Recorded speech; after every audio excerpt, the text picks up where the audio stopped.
Welcome to Tech Nigeria FM. You all know me. I'm your host, Babatunde Esanju.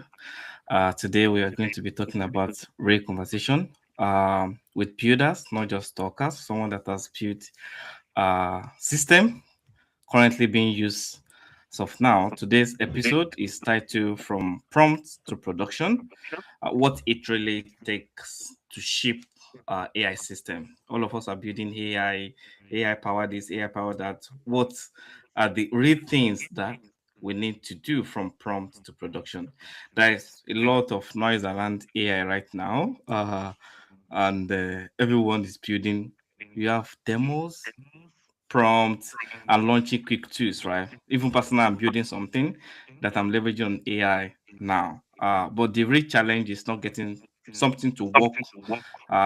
It is the building system that's reliable, scalable, and actually useful in the real world, not only demo. And today, I have someone that will be joining me on this particular conversation. I've been in conversation with this person, and is highly talented. A software engineer working in the UK space, and I think we met around .NET Liverpool. That was the first time we met. Lovely. Is a co-coordinator at the .NET Liverpool here in the United Kingdom. He has done quite numbers of things, building AI power system, event-driven architecture, production grade applications here and there. Uh, but in this particular conversation, we will go beyond just only hyping of AI here and there and talk about prompt to production, what really takes to ship AI system. Samson, welcome to Tech Nigeria FM. We're happy to have you on this podcast today. Hello. It's really amazing to be on this. Just like Sandra said earlier, we've been in contact for, I'd say, almost a year now. It's been a year plus now. Yeah. We met at .NET Liverpool, uh, .NET Community in Liverpool. I also co-host. So if you are within Liverpool or the Northwest environment, every last Tuesday of the month, we host a meetup and we're very excited to have you over. I just talk a little bit more about myself, so it's not just some random stranger saying a lot of stuff for people to listen to. I'll just say a little bit about myself so you know why or you decide if you should listen to what I have to say. My name is Samson, as the title would have said, and I am a software engineer currently contracted to Volkswagen Financial Services in the UK. I currently work on a product that enables customers manage their finance for vehicles, different vehicle brands. And that's the boring bit about me, as I would always say. The most exciting bit about me is not work, but um, creativity. I'd say I'm a person that loves creativity, that loves consuming works, creative work. And it's not limited to any sort of creative work. It could be movies, uh, paintings, actually, music, different type of creative work. But how I express creativity myself is through software, because you can find art in anything, to be honest. And the ability to understand the building blocks of systems, make systems com- couple systems together in such a way that they produce an output or effect is something that I really enjoy doing, being able to understand different parts of different systems. And today, I believe we'll be talking about one of those new systems in the software industry, the AI, the new, the new kid on the block as of this year, as most people will say, a bubble. It's nice being on the podcast, this Andrew.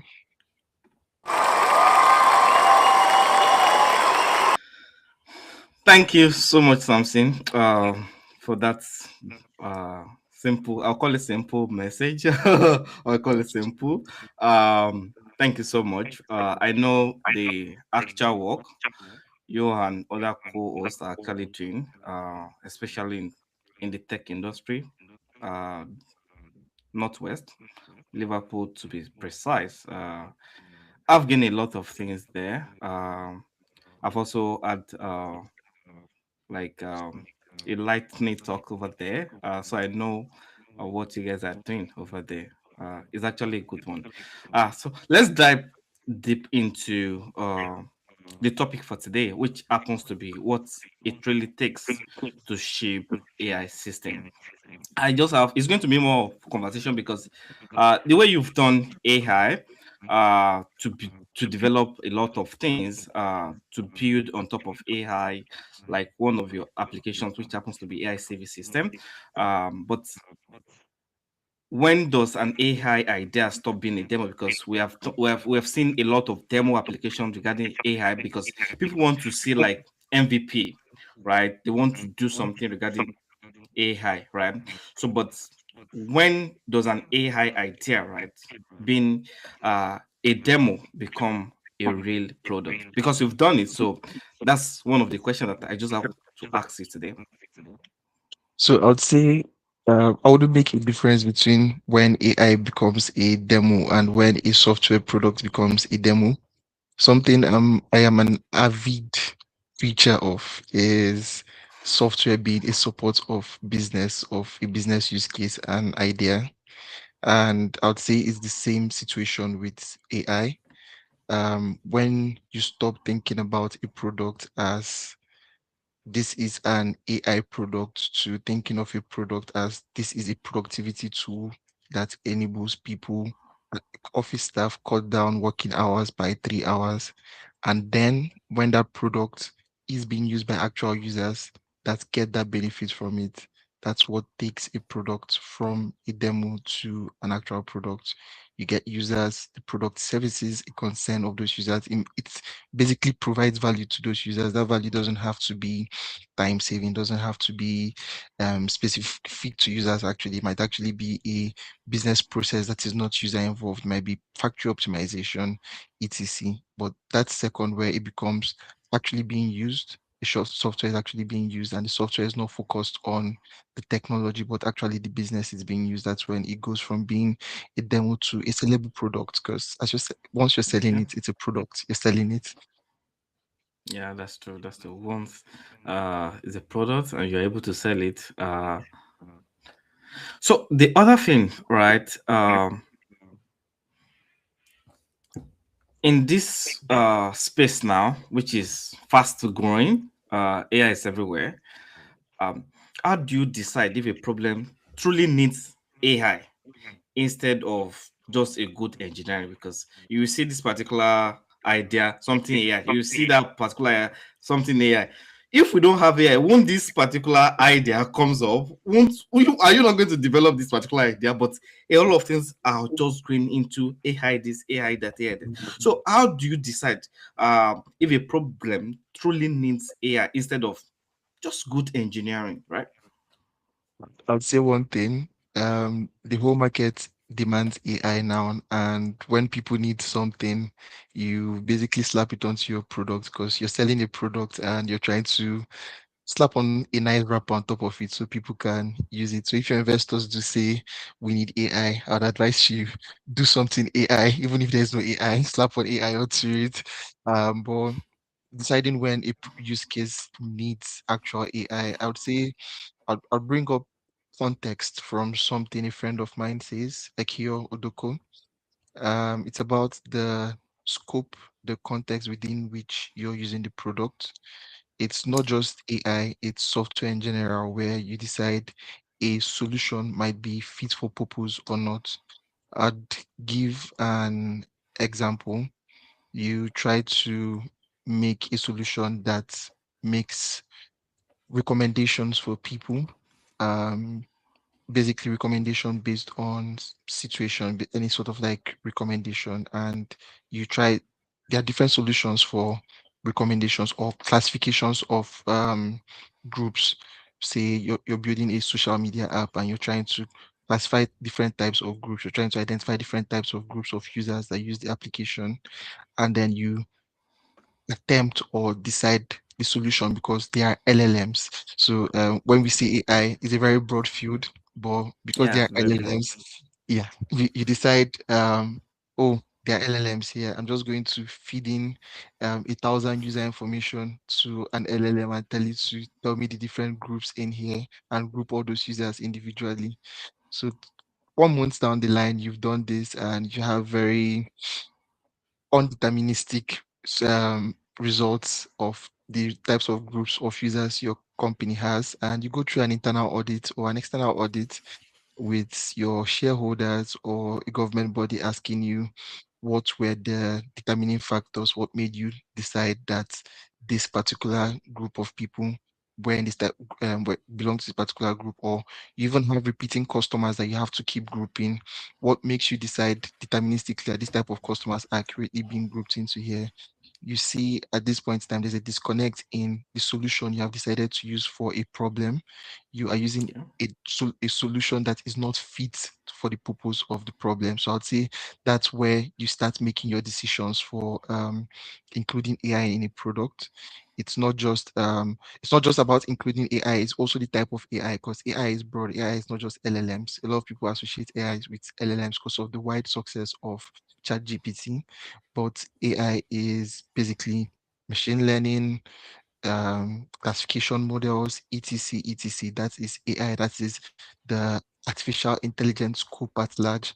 And basically, I would say the deciding factor is the same as any deciding factor for any engineering problem. Um, Look at the problem, look at the possible solutions, what solves it fast, what solves it cheap. That's engineering for you. You want it to solve a problem, you want it to solve that problem very cheaply, and you don't want to Okay. take 1 million years for users to get solutions to that problem. So that's where you make your decisions on, is this fit for purpose? Where does this fit in into the entire landscape? Yeah. So because I had to work on something that I also have to leverage on ChatGPT to help me to quickly resolve, to do some deep research on, Yeah. which I believe it's not only about good engineering. At some point, my integration test, my unit test, I will just give it some commands to just quickly generate some stuff for me to just quickly quickly close that particular ticket, that particular task here and there. Yeah, so you've done something solid on the AI CV system. I want you to just give us some insight about it. What was ADA? Is it the AI itself? I know about CV system because that's what most recruitment agency are basically using nowadays. Uh, they don't sit down to review all CVs again. The AI is just doing that for them. So, what was ADA? The AI itself, or making it usable in real workflow? I'd say the AI was not it was not a key part of the product, in terms of it wasn't the parts that decided whether the product was a failure or a success. The engineering around it was acting, because again, it drives us back to our previous topic of what is fit for purpose. The entire product is a um, classification engine, if I did call it anything. And the entire purpose was unstructured information. You get unstructured CVs. You try to extract information for that, and then you classify and recommend that to recruiters. And from that information, from your classification, you basically create is a recommendation engine, basically where you're trying to associate candidates to jobs that fit their purpose, and you're trying to connect recruiters to those candidates for the jobs that they have put out to market, recruiters and companies as well. So it's basically a recommendation engine. So if you think about the problem space, the LLM bit of it was less in the recommendation, but more around data processing and labeling. You have, I'd say that's one of like the best ways LLM shines in general, is the data process and is the data labeling, where you have unstructured natural language and you're trying to understand how to put this through a pipeline. So it bridges that gap. That was a solution there that bridges the gap. And then in the other recommendation bits, there are machine learning models where you try to do classifications and you learn over time. But because this is a new product, we didn't have historic data of users to try to build recommendations of. We've actually built a multi-criteria decision analysis model that basically uses preset scorings to determine if a candidate matches a job, if a job matches a recruiter. And the purpose of this is an initial user base that basically um, gives us that data for us to build in the machine learning bit, which is also the AI bit as well. So I would say definitely the LLM bit was not the most difficult The bit. focus. Yeah, Okay. it was actually like the most difficult bit of the entire program. I would even say if we had tried to go through a wrong part in the LLM where we say you get a CV, you try to, because LLMs do have ChatGPT, OpenAI do have those API models where you can upload documents. So that's like byte Yeah. documents and try to like extract information from it. But to show like difference in purpose of tools, when you send such a document to ChatGPT or LLM, you can imagine the cost, not that you can imagine the cost of images or documents over raw text is very wide apart, it's very varying. Yes. So you decide you have LLM simple and fast. You decide to put that process through directly through LLMs. You get blob storage CVs because that's how you get CVs. You're not trying to get people to impute every single word of their CV again into your product because you're trying to get users help fast and not send them back to a very arduous process. And you get information in documents or blob storage. You're trying to get that information out of that blob storage and into your system or into the LLM for classification. And then you send that straight into the LLM. Then you're costing yourself a whole lot of money per user, a whole lot more money than you need to be costing yourself. So what do you do? There have been plenty solutions for document or image to text extraction for years. They're like Yeah. very different document parsers extraction, and they're very cheap. They run locally on your machine. There's no network call. They happen in seconds.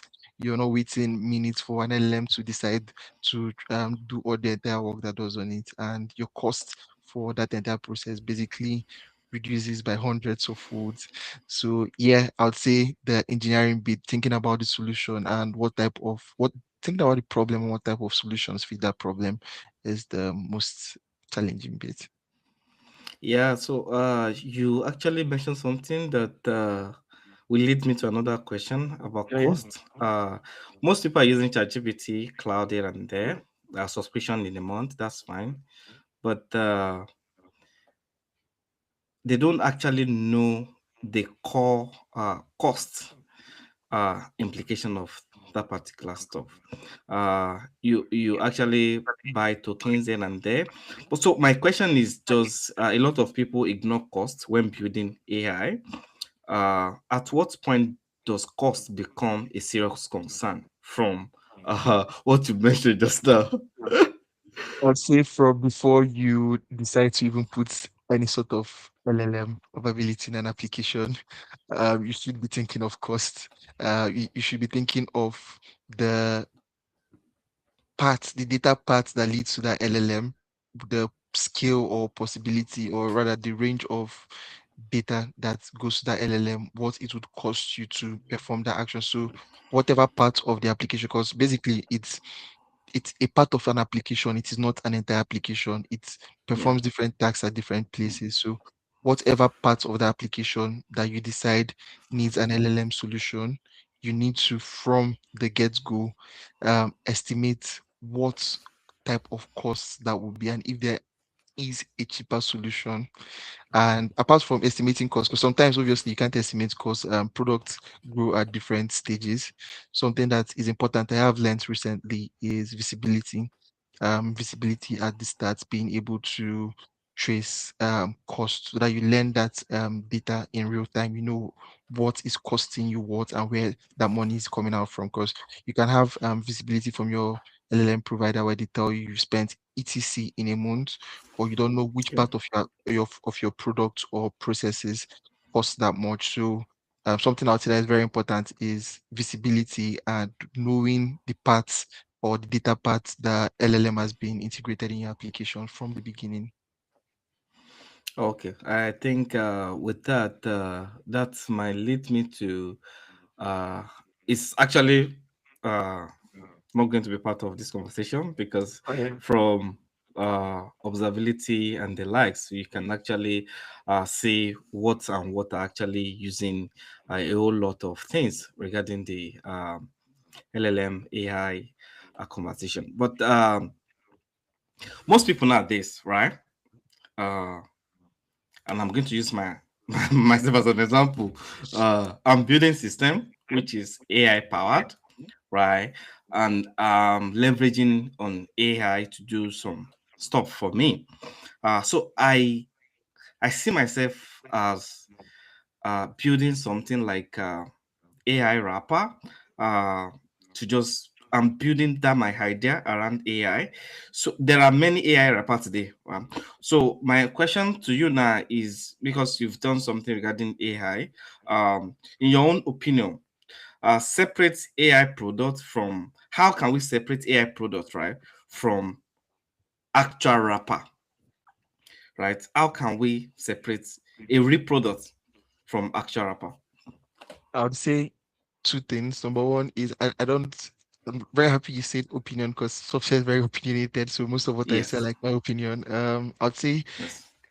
there is not really a product as an AI wrapper. I'd say all products are products as long as it's solving a problem that another product is not solving, ChatGPT is not solving it, or somebody else is not solving it, and you have users that are using it, by all means sell it.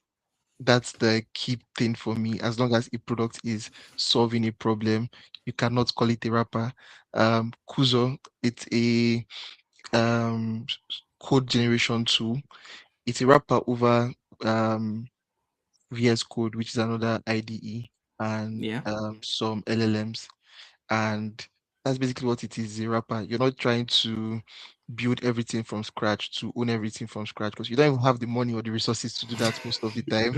You're not You trying just to leverage on what is existing. exactly make the best use of everything, decide what to buy and what to make, what to build. Basically, the only thing you should be concerned about building is the differentiator, the actual thing that makes your product different. But apart from that, as long as it's in the market, it's there to use, then there's no time on your side. Make use of it, get on board, and yeah. So So that'll be do my you yeah, do you think AI is overused in any sector right now? In any sector, be it fintech, be it art, be it aviation or other sectors. Have you think of it? Maybe AI is overused in this particular sector. Have you thought of it at all? I wouldn't say overused per se, because again, there's it's a tool. Everything is a tool. If you use the tool properly, you would make the you get the best benefit out of it, you get the best value out of any tool that you use properly. So I would say I wouldn't say there's any sector specifically that makes use of a tool. I would say there are some people that don't use the tool properly. You build a product that's not fit for purpose to the tool you've used. But more important than less, I would say rather than overuse, it would be more of like a misalignment between the problem and the chosen solution for it. That's true. That's true. Uh, so to me, right? I think we are in the era where, in as much as things are moving fast, we should leverage so much on the AI because it can do a lot of things for us. If I'm building a new product today, there are a couple of prompts, right, that I already have. There are a couple of MD5s that I already have for be it cloud, be it Copilot, be it any tools that I want to use, right? So it makes things easier for me. But to you, right? If you are building an AI product today,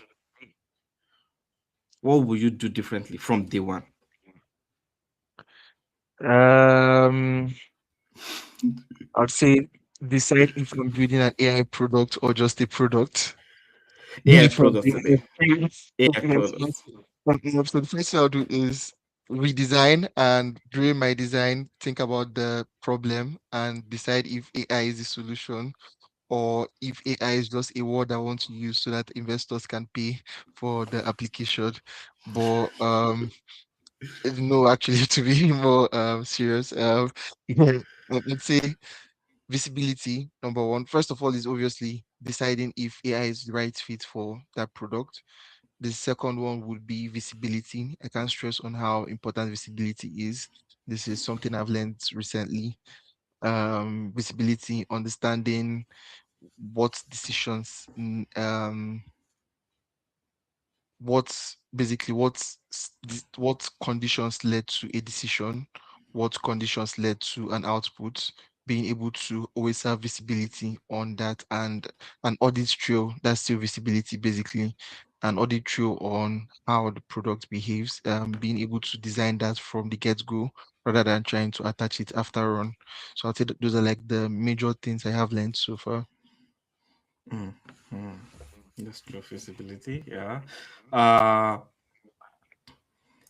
we are from Microsoft space. I would say Microsoft technology space where we use .NET purely. Right. So my question is going to go in this line. I know a lot of people are leveraging on Python because there are already existing tools for them to just quickly do a lot of things. Uh, so in this particular our own space, do you think we really have enough support? Do you think Yes, actually. we really have enough support to quickly build something solid, deploy it to production from your own understanding? Um, like you said, we are like in the Microsoft space, and one of the reasons I'm in the Microsoft space is the tooling around it. The tooling around building enterprise applications is very vast, and there's like loads of support from the community. There has in recent time been a whole lot of iterations by Microsoft to enable agentic support both for LLMs, embeddings, different type of agents in the Microsoft space. And one of the most recent and the most, I would say, impactful at the moment is the Microsoft Agentic Framework. Very, very important tool. It's just gotten to release candidate one a couple of weeks back, which is Yeah. big ups for Microsoft.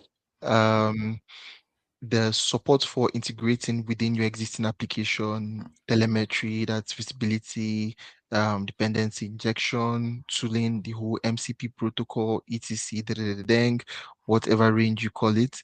I'd say it's like really amazing. The support on the product really amazing, structured output, etc. It's a whole lot of things to play around with, gets you from conception to like basically from the whole data processing or whatever to an actual result or product really quickly. And it's something I have used recently and I am using recently at the moment. And I'd say that's the tooling actually around it is actually very it's very big, it's very supportive. It's obviously would not measure up to scripting tasks like data analysis or feature or data preparation where you're trying to understand your data or shape your data in a different way or process data in between, which Microsoft does do very well, to be honest, with support for LinkU, not just with statistical libraries like Pandas, although there are ports for it in .NET as well and some other That- Microsoft frameworks.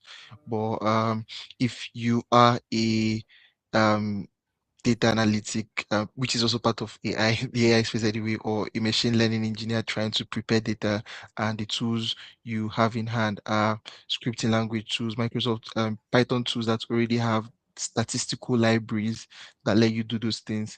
By all means, you shouldn't try to force the product on Microsoft to make it fit for purpose, but you're trying to build enterprise applications that embed LLM into your enterprise processes. There is a lot of support for that in Microsoft at the moment. Again, it's still in release candidate one. We'll see where we get to with that product. But the Microsoft agentic framework has been the one of the best things out of Microsoft in late 2025, and yeah, and this year. Yeah, yeah. Thank you so much for that. I just have to ask that because I know a lot of people are asking me what's the best technology to use for this AI. Should in case I want to go and learn AI, I want to build application around AI. So they are coming with Python. I was like, it is not only Python that you can use to develop a good solution regarding AI. So that's why I basically asked to our listeners listening to us all over the world. They can pick one or two things from there, and the like. So, in the next 3 years, how do you see AI? Ooh, that's a very rich question. Things It's are been a moving lot. fast. A lot of Yeah, models yeah, here and yeah. there. Yeah, It's like it's. I would call it like a competition, right? As in, I'll call it a competition, serious competition. So, where do you see AI in 3 to 5 years? I would say at the moment, I wouldn't say so much as 3 to 5 years, but at the moment, it's a fast-growing industry, and something I would have learned in the past couple of years that I would be taking forward with me is make use of what is in the market and make good use of it while it's in the market. Don't get left behind. So I wouldn't know where we are going in the next 3 to 5 years, but being so apprehensive to say I wouldn't be involved with this because it's not going to be so novel in the next 3 to 5 years. When it's 3 to 5 years, whatever is novel or whatever level it has reached, you would have been left so far back behind that you will not be able to catch up. So I'd say at the moment, it's a product that serves a lot of purpose, and find that purpose, find that use in this moment, and make use of this moment to sell basically what you have to sell your products, help it, make it help you or enable your product, integrate it in enabling your product, so that in the next 3 to 5 years, when the industry evolves to whatever shape the um tooling evolves to, you are basically at the forefront of development and technology. That's growth. Basically, if you don't grow with the industry, you get left behind. Like you say, it's very competitive industry we are in. Yeah, very fast moving and competitive industry. You always have to be at the forefront, always keep reiterating and trying to service customers and users and products, because that's who we are building for. Yeah, that's true. No one knows what 3 to 5 years might hold, but at this point, it's actually moving like very, very fast. Uh, Thank you so much, Samson, for this conversation today. Uh, the last, I'll call it like last question from me, from my side is what is one hard truth, right, about building AI systems that most people are not ready to hear, from your own opinion? Um, Add truth about and, building AI mm, systems that people don't yeah. want to hear about. I'd say your product might not need AI. Your product might actually just need a proper orchestration workflow. That's a hard truth. Your product might perform a whole lot better without AI. That's a very hard truth that people might need to hear. So, sometime when building with AI. Okay. Thank you so much. Your system, like Samson said, might not really need AI, but from previous conversation that he already mentioned, because of investors here and there, you might want to find a way to Find just the find the use case incorporate for it. Yes. find use case. Find the use case basically. And then you make actually a lot of like value for your customers when you find a use case that actually helps improve their lives.